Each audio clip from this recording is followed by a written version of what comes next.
보살님들, 오늘 솔직한 질문 하나를 드리겠습니다. 지난 한 주 동안 화가 나신 적이 있으십니까? 아마 대부분 계실 것입니다. 운전 중에 갑자기 끼어드는 차 때문에 울컥하신 분, 오랫동안 쌓여온 가족 간의 갈등이 또다시 불거져 속이 끓어오르신 분, 직장이나 이웃에서 억울한 말을 들어 밤새 그 말이 머릿속을 맴돌았던 분, 혹은 아무도 모르게 속으로 누군가를 향한 미움과 분노를 오래 품고 계신 분. 그런 경험이 있지 않으십니까? 그리고 욕심은 어떻습니까? 더 갖고 싶었던 적이 있으십니까? 조금 더 인정받고 싶었던 적이 있으십니까? 내 것을 빼앗길까봐 마음이 불안했던 적이 있으십니까? 남이 잘 되는 것을 보고 기쁘기보다 불편했던 적이 있으십니까? 이 두 가지, 분노와 욕심. 이것은 인간이라면 누구나 가지고 있는 감정입니다. 돌을 닦는 스님이라고 해서 이 감정이 없는 것이 아닙니다. 오랫동안 불교를 공부한 법우님이라고 해서 이 감정으로부터 완전히 자유로운 것이 아닙니다. 그런데 문제는 이 감정들이 우리를 얼마나 괴롭히느냐 하는 것입니다. 분노는 우리 몸을 망가뜨립니다. 의학적으로 확인된 사실입니다. 분노가 일어날 때 우리 몸에서는 코르티솔이라는 스트레스 호르몬이 쏟아져 나옵니다. 혈압이 오르고 심장 박동이 빨라지고 면역 체계가 흔들립니다. 오랫동안 분노를 품고 사는 사람은 그 분노를 받는 상대보다 자신이 더 먼저 병들어갑니다. 욕심은 우리 마음을 황폐하게 만듭니다. 아무리 가져도 더 갖고 싶어집니다. 아무리 채워도 채워지지 않습니다. 욕심의 속성은 충족이 아니라 확장입니다. 욕심은 채울수록 더 커집니다. 그러니 욕심을 따라가는 사람은 평생 결핍 속에서 삽니다. 부처님께서는 2500년 전 이미 이것을 꿰뚫어 보셨습니다. 그리고 법구경이라는 경전에 그 지혜를 담으셨습니다. 법구경은 부처님께서 직접 하신 말씀들을 모아놓은 경전입니다. 부처님 말씀의 정수, 핵심 중에 핵심만을 담은 경전이라고 할 수 있습니다. 짧고 강렬한 개송들로 이루어져 있지만 그 안에 담긴 지혜는 우리 삶 전체를 바꿀 수 있는 힘을 가지고 있습니다. 오늘은 이 법구경의 가르침을 통해 분노와 욕심이 왜 위험한지, 그리고 이 두 가지 감정에서 어떻게 벗어날 수 있는지를 함께 살펴보겠습니다. 오늘 네 가지로 나누어 이야기를 드리겠습니다. 첫 번째로는 분노는 자신을 태우는 불이라는 법구경의 가르침입니다. 두 번째로는 욕심은 끝이 없는 구덩이라는 법구경의 가르침입니다. 세 번째로는 분노와 욕심의 뿌리, 어디서 오는 것인가에 대한 가르침입니다.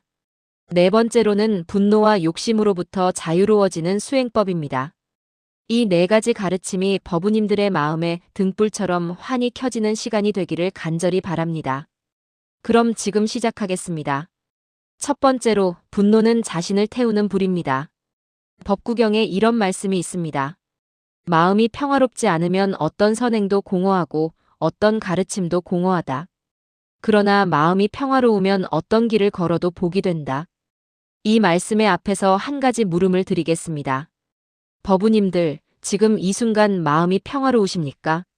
아니라면 무엇이 그 평화를 방해하고 있습니까? 대부분의 경우 그 답은 분노와 관련이 있습니다. 해결되지 않은 억울함, 사라지지 않는 미움, 돌아오지 않는 배신감, 인정받지 못한 데서 오는 원망. 이것들이 마음의 평화를 가로막고 있습니다. 법구경은 분노에 대해 매우 직접적으로 말합니다. 성냄을 버려라, 자만을 버려라, 모든 얽매임을 넘어서라. 몸과 마음에 집착하지 않는 자에게는 고통이 따르지 않는다. 또 이런 말씀도 있습니다. 분노를 분노로 이기는 사람은 없다. 분노는 오직 분노하지 않음으로써만 이길 수 있다. 이것이 영원한 진리다. 보살님들, 이 말씀이 얼마나 깊은 의미를 담고 있는지 잠시 생각해 보십시오. 우리는 보통 화가 나면 그 화를 풀려고 합니다. 상대방에게 따지고 소리 지르고 때로는 복수를 하면 속이 시원할 것이라고 생각합니다. 화는 화로 맞서야 해결된다고 생각합니다. 그런데 실제로 그렇습니까? 상대에게 소리를 질렀다고 해서 그 억울함이 사라집니까? 복수를 했다고 해서 그 상처가 치유됩니까? 분노로 분노에 맞섰을 때 그 분노가 줄어들던가요? 대부분은 더 커집니다. 상대방도 화가 나서 돌아오고 그러면 내 화도 더 커지고 악순환이 시작됩니다. 부처님 당시의 이야기를 하나 들려드리겠습니다. 어느 날 부처님께서 걷고 계실 때 한바라문이 달려와 부처님께 온갖 욕설을 퍼붓기 시작했습니다. 이 바라문은 많은 제자들이 불교로 귀의하자 질투와 분노에 가득 차 있었습니다. 그는 부처님 앞에 서서 말도 되지 않는 욕을 쏟아냈습니다. 부처님께서는 조용히 서서 그의 말을 다 듣고 나서 이렇게 물으셨습니다. 그대에게 손님이 찾아왔을 때 선물을 준비하는 일이 있습니까? 바라문이 당황하며 말했습니다. 그야 그렇습니다. 부처님께서 다시 물으셨습니다. 만약 그 손님이 그 선물을 받지 않는다면 그 선물은 누구에게 돌아가겠습니까? 바라문이 말했습니다. 받지 않으면 내게 돌아오겠지요. 부처님께서 말씀하셨습니다. 그대가 지금 내게 퍼부은 욕설도 마찬가지입니다. 나는 그것을 받지 않겠습니다. 그러니 그 욕설은 고스란히 그대에게 돌아갈 것입니다. 이 일화는 분노에 대한 가장 핵심적인 진리를 담고 있습니다. 분노는 상대방에게 던지는 것이 아닙니다. 상대방이 받지 않으면 그 분노는 고스란히 자신에게 돌아옵니다. 그러나 더 중요한 것은 상대방이 받든 받지 않든 그 분노를 처음 만들어낸 것은 내 마음이라는 사실입니다. 분노는 먼저 나 자신을 태웁니다. 법구경에 이런 비유가 있습니다. 성냄이란 마치 뜨거운 숯덩이를 손에 쥐고 남에게 던지려는 것과 같다. 던지기도 전에 자신의 손이 먼저 타버린다. 얼마나 정확한 비유입니까? 우리가 누군가를 향해 분노를 품을 때 그 분노로 가장 먼저 상처받는 것은 상대방이 아닙니다. 내 마음입니다. 내 몸입니다.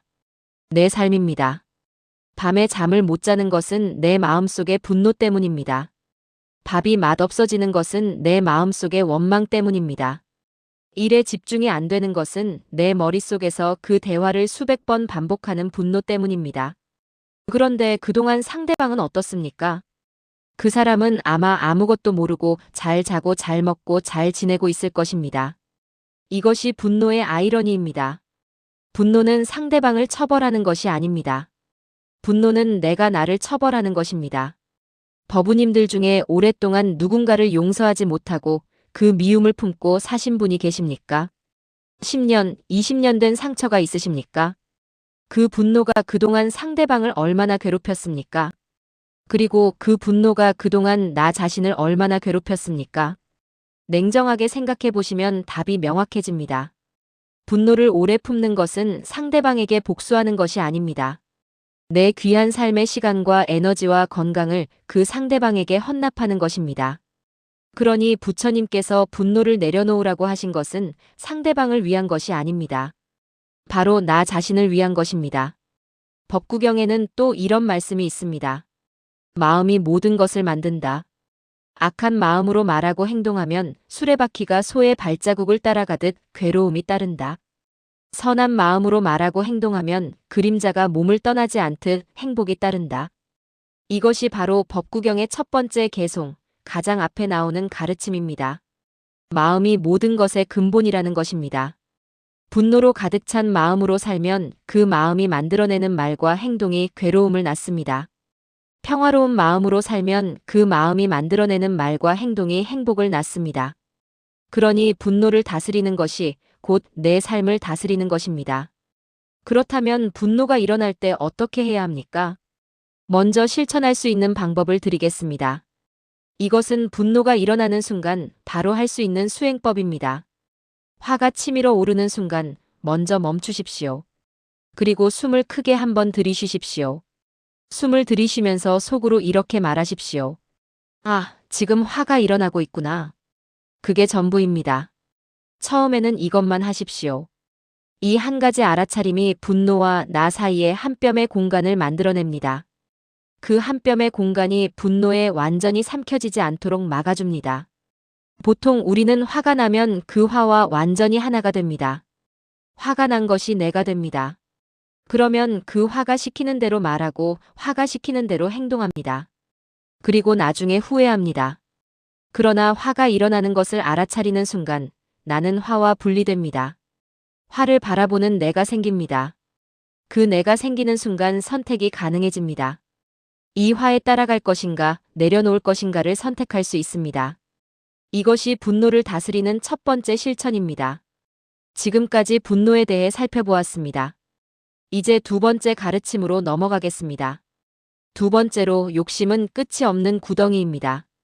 법구경에 이런 말씀이 있습니다.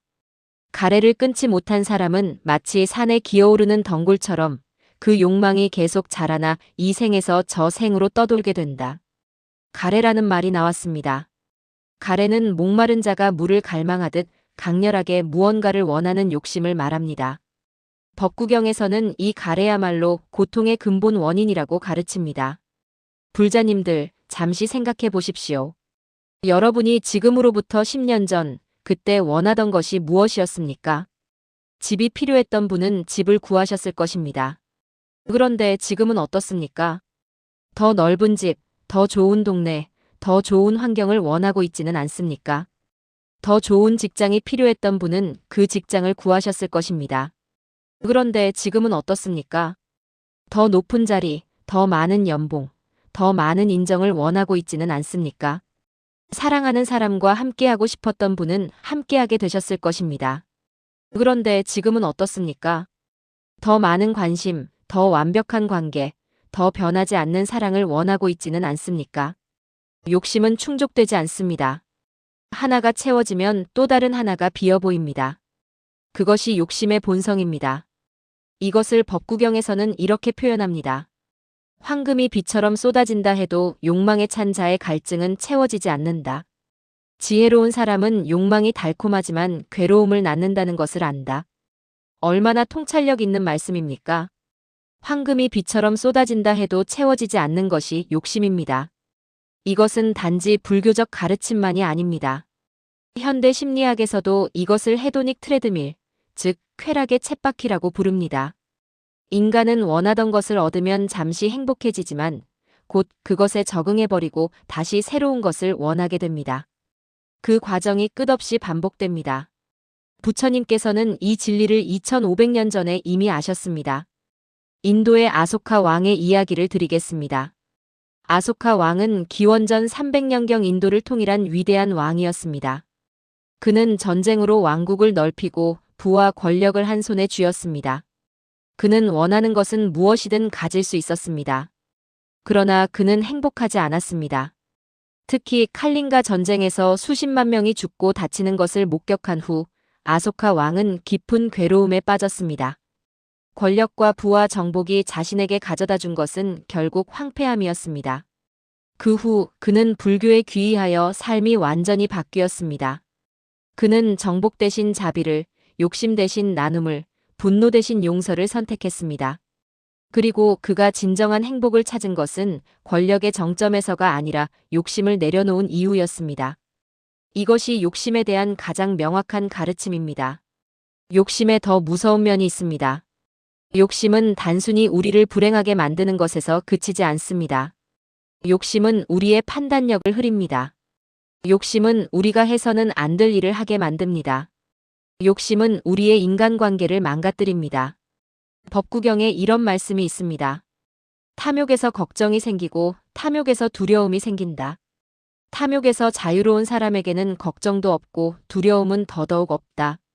법우님들, 이 말씀을 오늘 우리 삶에 비추어 보십시오. 우리가 걱정하는 대부분은 무엇과 관련이 있습니까? 잃어버릴까봐, 빼앗길까봐, 줄어들까봐 하는 걱정입니다. 그것은 모두 욕심, 즉 갖고 싶고 지키고 싶은 마음과 연결되어 있습니다. 더 많이 가질수록 잃을 것도 더 많아집니다. 더 많이 집착할수록 두려움도 더 커집니다. 반대로 욕심이 줄어들면 어떻게 됩니까? 잃을 것이 없으니 두려울 것도 없습니다. 지킬 것에 연연하지 않으니 걱정이 줄어듭니다. 이것이 법구경이 가르치는 욕심과 두려움의 관계입니다. 현대를 살아가는 2025년의 우리 삶에서 욕심의 모습은 어떻게 나타납니까? 어떤 분은 SNS에서 남들과 자신을 끊임없이 비교하며 상대적 박탈감을 느끼십니다. 어떤 분은 노후 준비가 충분한데도 항상 부족하다는 느낌에 시달리십니다. 어떤 분은 자식에 대한 기대와 욕심 때문에 자식과의 관계가 멀어지고 있습니다. 어떤 분은 더 인정받고 싶은 욕심에 몸이 아플 때도 쉬지 못하고 일합니다. 이 모든 것이 욕심의 다른 얼굴들입니다. 그런데 여기서 한 가지 중요한 구분을 드려야겠습니다. 부처님께서 말씀하신 욕심을 내려놓으라는 것은 삶의 의욕 자체를 없애라는 뜻이 아닙니다. 열심히 살지 말라는 뜻이 아닙니다. 꿈을 갖지 말라는 뜻이 아닙니다. 부처님께서 내려놓으라고 하신 것은 집착입니다. 결과에 대한 집착, 남의 인정에 대한 집착, 내 것이라는 집착입니다. 최선을 다하되 결과에 집착하지 않는 것. 노력하되 그 노력의 열매가 반드시 내 것이어야 한다고 집착하지 않는 것. 이것이 욕심을 내려놓는 것의 진짜 의미입니다. 법구경에 이런 가르침이 있습니다. 적은 것으로 만족할 줄 아는 사람은 신들도 부러워한다. 이 말씀에서 적은 것이 좋다는 것이 아닙니다. 지금 가진 것에서 만족을 찾을 줄 아는 지혜가 있는 사람이 진정으로 부유하다는 것입니다. 만족은 더 가짐으로써 오는 것이 아닙니다. 더 가짐으로써 오는 것은 잠깐의 쾌락이고 그 다음에는 더 큰 빈자리가 옵니다. 만족은 지금 있는 것을 온전히 볼 줄 아는 눈에서 옵니다. 지금 내 곁에 있는 사람들, 지금 내 몸이 건강하다는 것, 지금 밥을 먹을 수 있다는 것, 지금 이렇게 법문을 들을 수 있는 귀와 마음이 있다는 것. 이 모든 것이 얼마나 큰 복인지를 볼 수 있는 눈이 생기면 욕심은 자연스럽게 줄어듭니다. 욕심을 다스리는 수행법을 한 가지 드리겠습니다. 이것은 지족수행, 즉 만족을 알아가는 수행입니다. 매일 잠자리에 들기 전 오늘 하루 있었던 일 중에서 감사한 것 3가지를 떠올려 보십시오.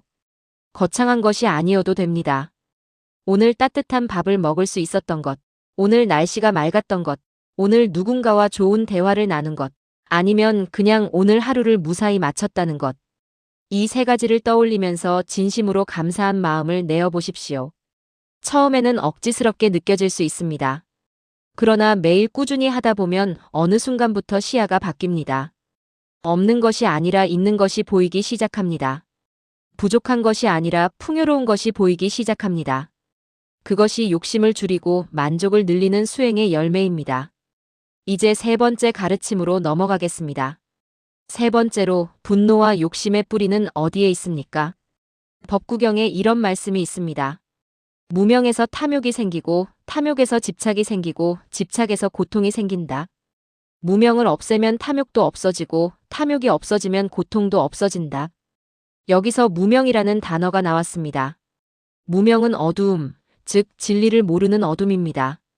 진리에 대한 무지, 있는 그대로를 보지 못하는 눈먼 상태를 말합니다. 부처님께서는 분노와 욕심이 단순히 나쁜 습관이라고 말씀하시지 않았습니다. 그것들은 더 깊은 뿌리에서 자라납니다. 그 뿌리가 바로 무명, 즉 잘못된 이해입니다. 그렇다면 분노와 욕심을 만들어내는 잘못된 이해란 무엇입니까? 첫 번째 잘못된 이해는 나는 다른 모든 것과 분리된 독립적인 존재라는 생각입니다. 내가 나, 저 사람은 저 사람. 나의 것은 나의 것, 저 사람의 것은 저 사람의 것. 나와 세상은 분리되어 있다는 이 생각이 욕심과 분노의 씨앗입니다. 분리된 나가 있기 때문에 내 것을 지키려는 욕심이 생깁니다. 분리된 나가 있기 때문에 나를 위협하는 것에 분노가 생깁니다. 분리된 나가 있기 때문에 남이 잘 되는 것이 배 아파집니다. 두 번째 잘못된 이해는 영원하지 않은 것이 영원하기를 바라는 것입니다. 모든 것은 변합니다. 사람의 마음도 변하고 내 몸도 변하고 상황도 변하고 세상도 변합니다. 그런데 우리는 변하지 않기를 바랍니다. 내가 사랑하는 사람이 항상 나를 사랑하기를 바랍니다. 내가 가진 것이 영원히 내 것이기를 바랍니다. 내가 건강하기를 영원히 바랍니다.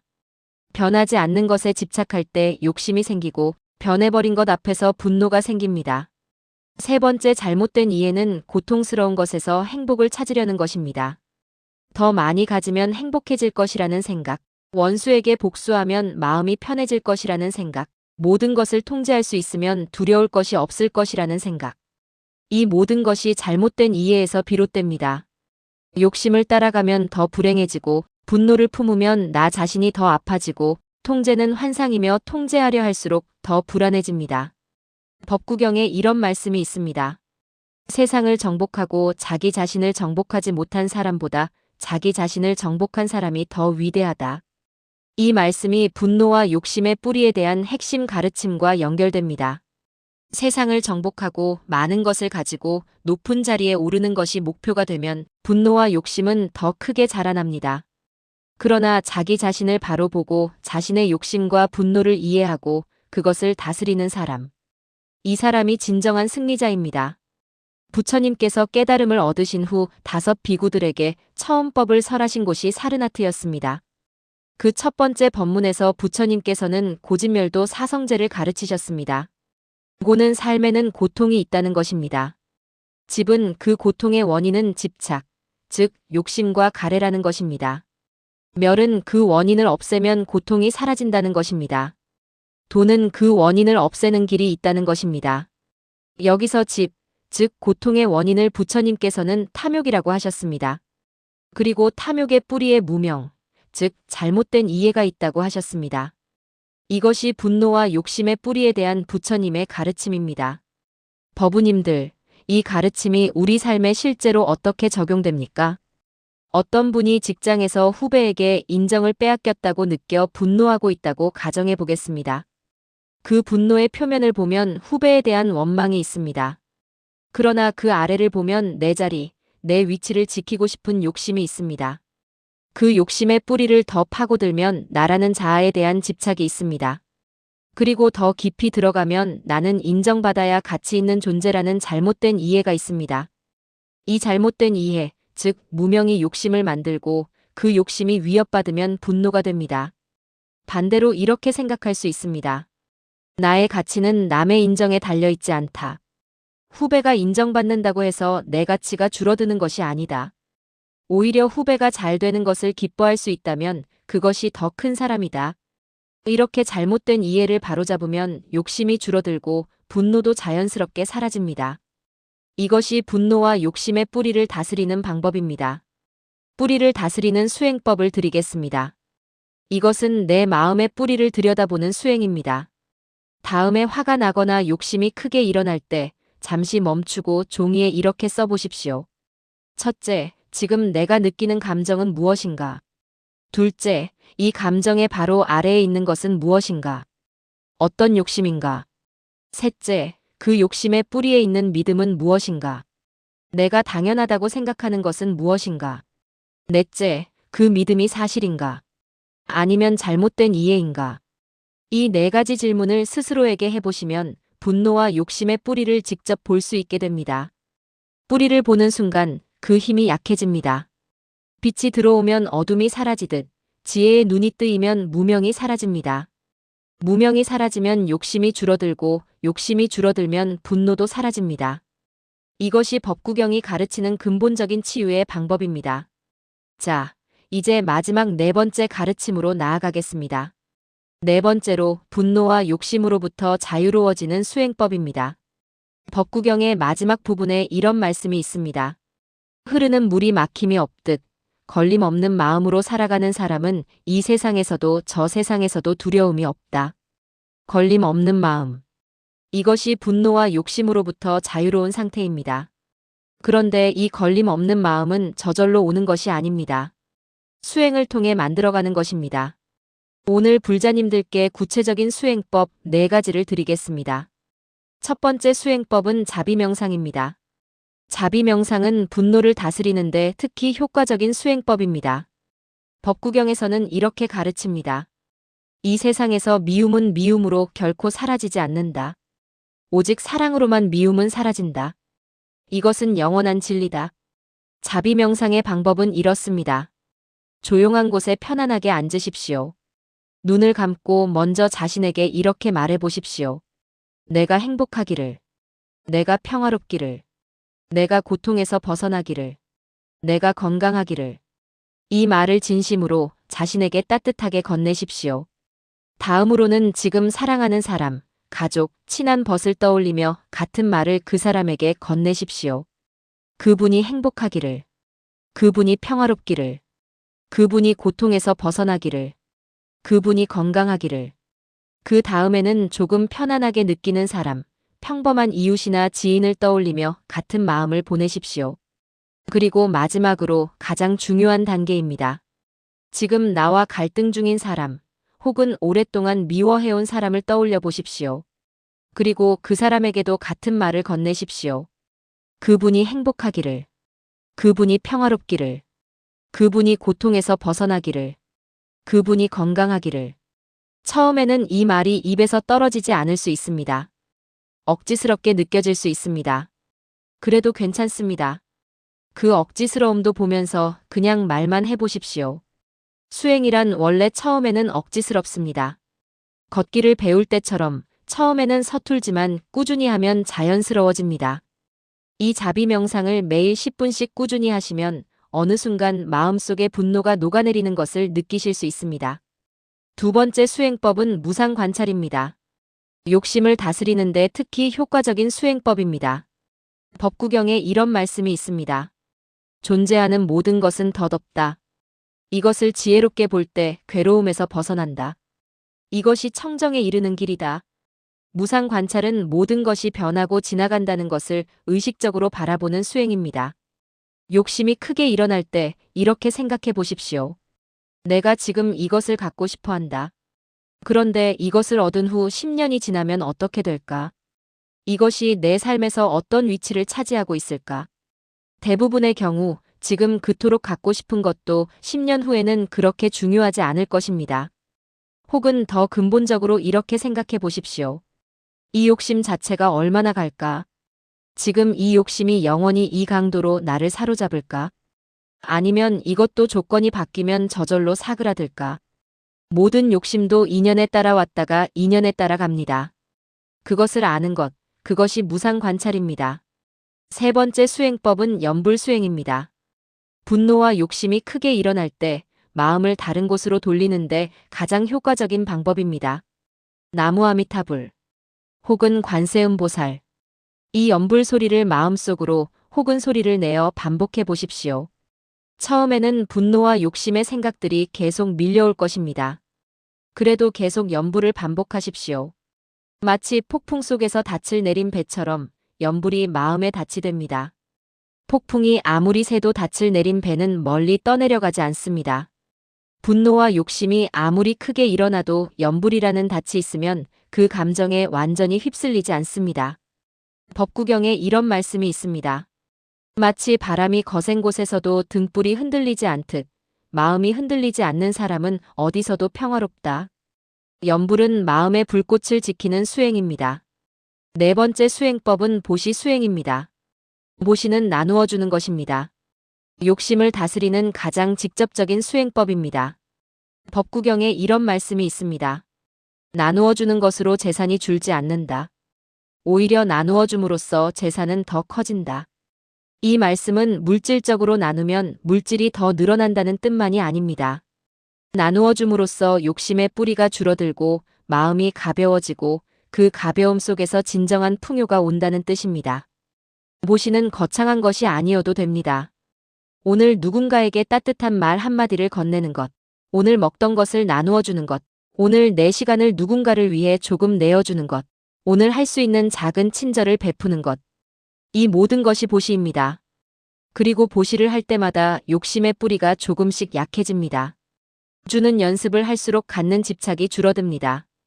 이 네 가지 수행법, 자비명상, 무상관찰, 염불, 보시를 꾸준히 실천하시면 분노와 욕심이 사라지지는 않더라도 그것에 휩쓸리지 않는 힘이 생깁니다.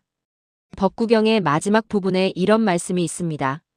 꽃처럼 아름다운 말을 하면서 그 행동이 따르지 않는 사람은 향기 없는 꽃과 같다.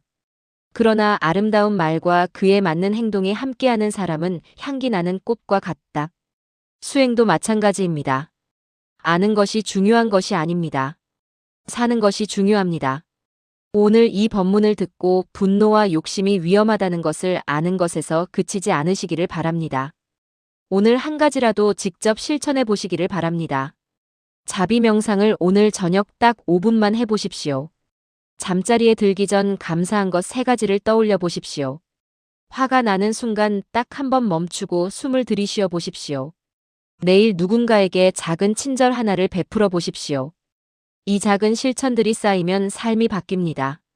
법구경 맨 첫 구절의 가르침으로 돌아가겠습니다. 마음이 모든 것의 근본입니다. 분노와 욕심으로 가득 찬 마음이 만들어내는 삶이 있습니다. 그리고 자비와 지혜로 가득 찬 마음이 만들어내는 삶이 있습니다. 그 마음을 어떻게 만들어가느냐, 이것이 수행입니다. 그 수행을 오늘, 지금, 이 자리에서 시작할 수 있습니다. 불자님들, 오늘 함께 나눈 가르침을 정리하겠습니다. 오늘 우리는 법구경의 지혜를 바탕으로 분노와 욕심이 얼마나 위험한지, 그리고 어떻게 이것으로부터 자유로워질 수 있는지를 4가지로 살펴보았습니다. 첫 번째로 분노는 자신을 태우는 불이라는 것을 살펴보았습니다. 분노는 상대방보다 나 자신을 먼저 태웁니다. 뜨거운 숯을 쥐고 남에게 던지려 하면 내 손이 먼저 타듯 분노를 품는 것은 내가 나 자신을 처벌하는 것입니다. 분노는 분노로 이길 수 없습니다. 오직 분노하지 않음으로써만 이길 수 있습니다. 두 번째로 욕심은 끝이 없는 구덩이라는 것을 살펴보았습니다. 황금이 비처럼 쏟아진다 해도 욕망에 찬 자의 갈증은 채워지지 않습니다. 욕심의 속성은 충족이 아닌 확장입니다. 하나가 채워지면 더 큰 빈자리가 보입니다. 진정한 풍요는 더 가짐이 아니라 지금 가진 것에서 만족을 찾는 지혜에서 옵니다. 세 번째로 분노와 욕심의 뿌리는 무명, 즉 잘못된 이해에 있다는 것을 살펴보았습니다. 나라는 분리된 고정 자아가 있다는 잘못된 이해, 변하지 않는 것에 집착하는 잘못된 이해, 욕심을 따라가면 행복해질 것이라는 잘못된 이해. 이 뿌리를 지혜로 바로잡는 것이 근본적인 치유입니다. 네 번째로 분노와 욕심으로부터 자유로워지는 4가지 수행법을 살펴보았습니다. 자비명상으로 분노를 녹이고, 무상관찰로 욕심을 내려놓고, 염불수행으로 마음의 닻을 내리고, 모시수행으로 나누는 기쁨을 키우는 것. 법우님들, 분노와 욕심이 없는 삶이 저 멀리 있는 이상이 아닙니다. 오늘 한번 멈추는 것에서 시작됩니다. 오늘 한번 나누는 것에서 시작됩니다. 오늘 한번 감사하는 것에서 시작됩니다. 오늘 한번 내려놓는 것에서 시작됩니다. 법구경의 말씀으로 마무리하겠습니다. 악을 행하지 말고 선을 닦으며 마음을 청정히 하라. 이것이 모든 부처님의 가르침이다. 이 3가지, 악을 행하지 않음, 선을 닦음, 마음을 청정히 함. 이 3가지 안에 분노와 욕심으로부터 자유로워지는 모든 길이 담겨 있습니다. 오늘 이 법문이 법우님들의 삶에 작은 씨앗이 되기를 바랍니다. 그 씨앗이 날마다 자라나 마음속에서 자비와 지혜의 꽃으로 피어나기를 진심으로 기원합니다. 오늘 함께 해주신 보살님들께 진심으로 감사드립니다. 이 법문이 도움이 되셨다면 좋아요를 눌러주십시오. 분노나 욕심과 관련하여 더 이야기 나누고 싶은 것, 또는 삶에서 가장 다스리기 어려운 감정이 무엇인지 댓글로 함께 나누어 주십시오. 모든 댓글을 소중히 읽겠습니다. 구독하지 않으신 분들은 구독 버튼을 눌러주시면 앞으로도 부처님의 지혜를 함께 나누는 시간을 가질 수 있습니다. 마지막으로 회양의 개송으로 오늘 법문을 마치겠습니다. 이 법문의 공덕을 모든 존재에게 돌립니다. 분노 속에 계신 모든 분들의 마음에 시원한 바람이 불기를, 욕심 속에 계신 모든 분들의 마음에 따뜻한 만족이 찾아오기를, 고통 속에 계신 모든 존재들이 그 고통에서 벗어나기를, 모든 존재가 행복하기를, 모든 존재가 평화롭기를, 모든 존재가 고통에서 벗어나기를, 모든 존재가 기쁨 속에 살기를. 나무 아미타불 관세음보살. 오늘도 이렇게 함께 해주셔서 진심으로 감사합니다.